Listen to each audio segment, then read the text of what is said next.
After black people were freed from slavery, they were never treated as equal, dealing with racially segregated cities and unfair treatment. That's why many created their own to survive. In the early 1900s, business was booming for black professionals in Tulsa, Oklahoma. They created a range of businesses in the Greenwood Business District, also known as Black Wall Street. But that went away on May 31st, 1921, when a white mob attacked, destroying businesses and homes. Historians say hundreds were killed and thousands more injured. The once thriving area for those black families gone in a matter of hours. During that same time, Elmore Bolling was growing his business in Lowndes County, Alabama. The young black entrepreneur leased a plantation off Highway 80 in Lowndesboro to build his wealth. He had accumulated a plantation with 3 tractor-trailer trucks, a store on Highway 80, and he was employing about 40 people. And he was known to be very philanthropic. He helped anyone who needed help, and he was elevating others in society as he raised himself. Josephine Bolling McCall is the youngest of Elmore and Bertha May's 7 children. We walked around her father's former property where he worked to provide a prosperous life for his family. A lot of our wealth was earned due to ice cream sales because there was no refrigeration. My brother once told me that we would make $100 selling ice cream because nobody had refrigeration. She said her father never learned to read or write, but he managed to create revenue through a range of businesses, which included owning a fleet of trucks to make all sorts of deliveries from Lowndesboro to Montgomery, as well as grow sugarcane, cotton, and corn on his land. Elmore Bolling also made money by providing shuttle services to Montgomery and church. It was December 4th, 1947.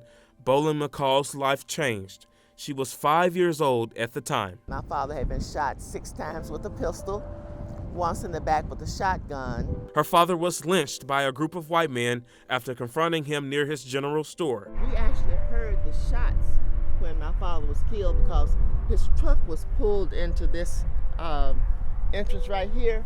The white people who killed him followed him. This is the way that we go home. But he hadn't planned to stop that day. One of the passengers in the truck with him came up to the store and said, Canelmo's been killed. And my mama said, get the gun. He says, no sense in getting the gun. Converted me, he's dead.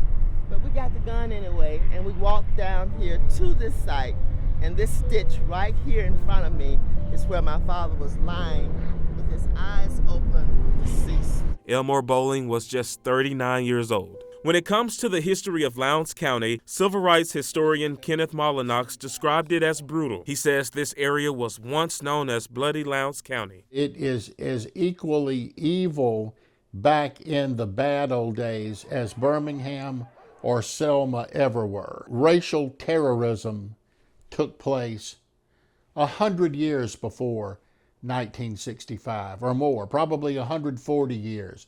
Racial terrorism took place against African American citizens. When it came to racist, they don't think straight anyway, do they? And to have an African American who had wealth, who was a landowner, must have really creeped underneath their saddle, so to speak. Mollenaux called it jealousy. Bolling McCall believes jealousy over her father's success is what led to her father's death. Elmore Bolling's death ended his family's chance to experience generational wealth. We were angered and hurt because of his death, because number one, we went from prosperity to poverty almost overnight. My father was earning a good living. We lost everything. The store was allowed to sell out its contents. All of the debtors who owed us at the store, my mom forgave the debts. The family then moved to Montgomery. Bolling McCall's mother worked in a dry cleaner, and her brothers quit school to work and support the family. Bolling's killers were never prosecuted, according to his daughter. 60 years following his death, a historic marker is now up along Highway 80 near mile marker 114 to remind people of Elmore Bolling's legacy.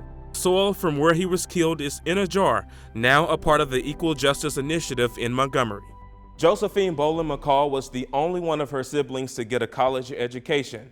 After years of research and interviews, she wrote a book based on her father's life and death titled The Penalty for Success: My Father Was Lynched in Lowndes County.